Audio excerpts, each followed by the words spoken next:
On the 6th of June 2021, it was unfortunately reported that Lil Durk's blood brother D-Thang had lost his life at the young age of 32. He'd been shot dead outside of a nightclub in a shocking scene, which I'm sure left many of Durk's fans and Durk himself absolutely devastated. Now, after this happened, I had a whole bunch of people DMing me because only a couple of months before this tragic incident, I had made a video about the supposed curse on Lil Durk, basically looking at dozens of people that are close to Lil Durk who have unfortunately lost their lives or suffered serious misfortune, with many people suggesting that there is some kind of curse surrounding Lil Durk. Now, if you'd watched this video to the very end, you'll have seen me kind of break down the fact that there isn't a curse on Lil Durk. There's no such thing as curses. The point of this video is to basically just talk about the reasons why people think that Durk is so cursed. Take a look at the actual tragedies that have taken place throughout Lil Durk's life so that you can understand who he is as an artist and where he comes from. But I ultimately ended the video saying, ain't no curses, there ain't no curse. But anyway, I just thought it might be interesting to go back and have a look at this video, maybe recap some of the comments that I've been getting on this video before the unfortunate passing of Durk's brother, after as well. A lot of people have commented on this video. I've been seeing the comments running up, people giving their thoughts, putting their condolences, and I was just curious to check back in with this video, see what people have been saying, and see the impact it had. So let's get into it. This ain't a curse, it's the reality of growing up in gang life. Now, that is a quote that I had actually seen on the original video talking about the curse of Lil Durk that I kind of analysed in my video, but that's straight fact. This is the reality. Durk has had so many friends of his pass away. It's that backstory that made him who he is today. That's why he is the voice.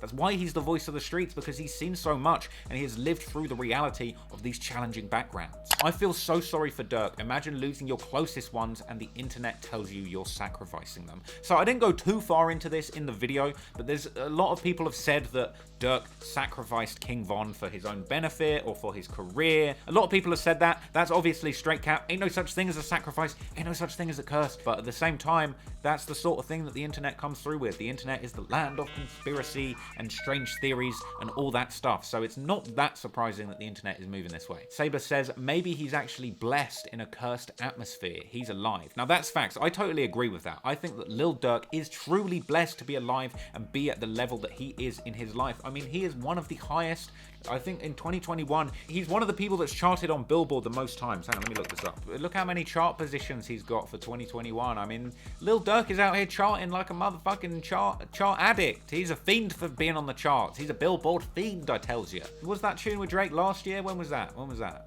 it was last year? God, I feel old. Time is going by way too fast. Durk is actually the main character in his own anime. He can't die or the show ends. I could believe that. Durk seems to just survive everything. Durk's got 9 lives like a cat. Like a little Durk cat.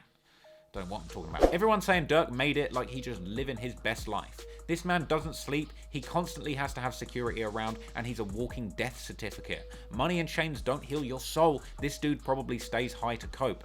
Damn, that's some real facts you're spitting there, Andrew Terry, and you're kind of right. I mean, you know, it's easy to be like, yeah, Durk's living his best life, he's surviving, he's out here, he made it out the struggle. He probably needs more security around him than 6ix9ine. 6ix9ine probably doesn't really need all that security. I know a lot of people hate him and want to hurt him. I mean, Durk probably wants to off 6ix9ine. The anxiety that you must feel going out in public, and hell, it wouldn't surprise me if he does stay high to cope. Popping them perkies. R.I.P. D-Thang. Durk has to stop mentioning dead ops when his blood is still in the trenches. Now, there's been quite a few people saying stuff like this. The fact is that in the lead up to D-Thang's death, Lil Durk was going relentlessly hard at FBG Duck, who was already dead. Lil Durk should have ducked. This came out January 29th. Duck was killed in August 2020. 4 months have gone by. The dude's been dead for 4 months. Let it go, Durk. Let it go. But he's all over this song talking about he's smoking on Duck.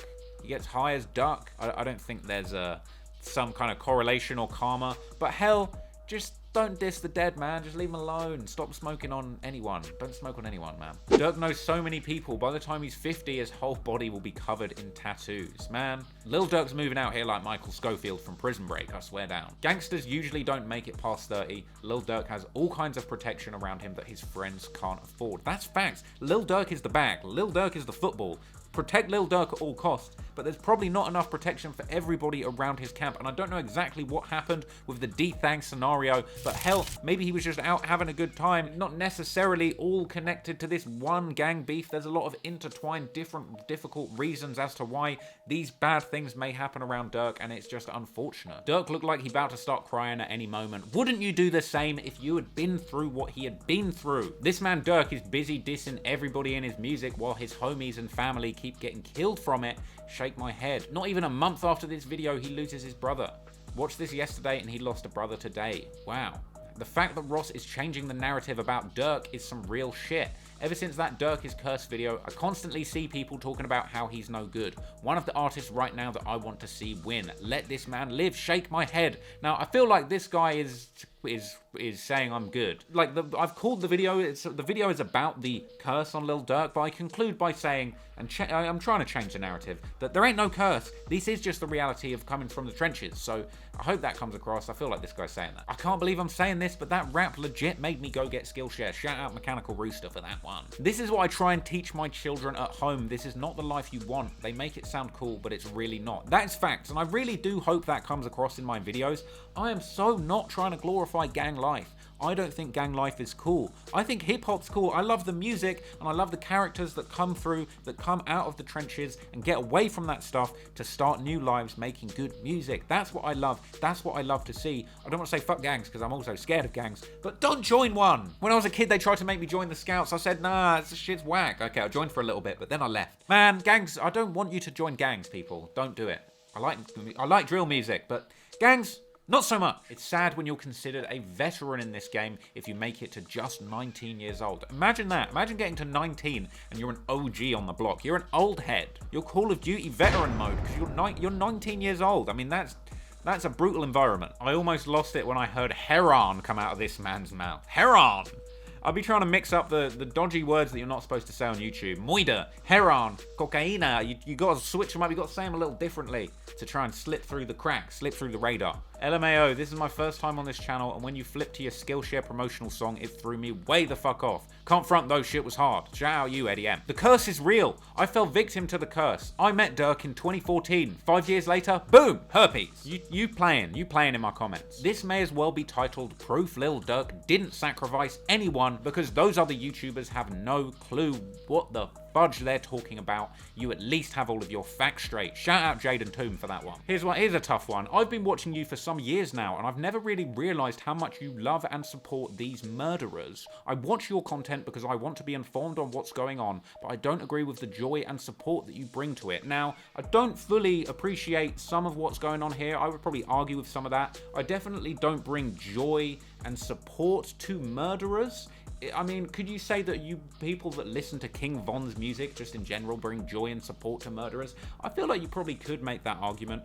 I'm truly, genuinely interested and fascinated in musicians and artists that I love. Lil Durk is an artist that I truly enjoy and appreciate, and I want to understand more about his story, where he's coming from, and what he has been through. I'm also passionate about making videos, so if I make a video, I want it to be a banger, I want it to be accurate, and I want it to be well presented. But I wouldn't say that I have joy and support for murderers. I would say that I truly am trying to inform people. It's an interesting one though, and I think I'm going to leave it there for now, guys. Let me know what you thought in the comments of this video.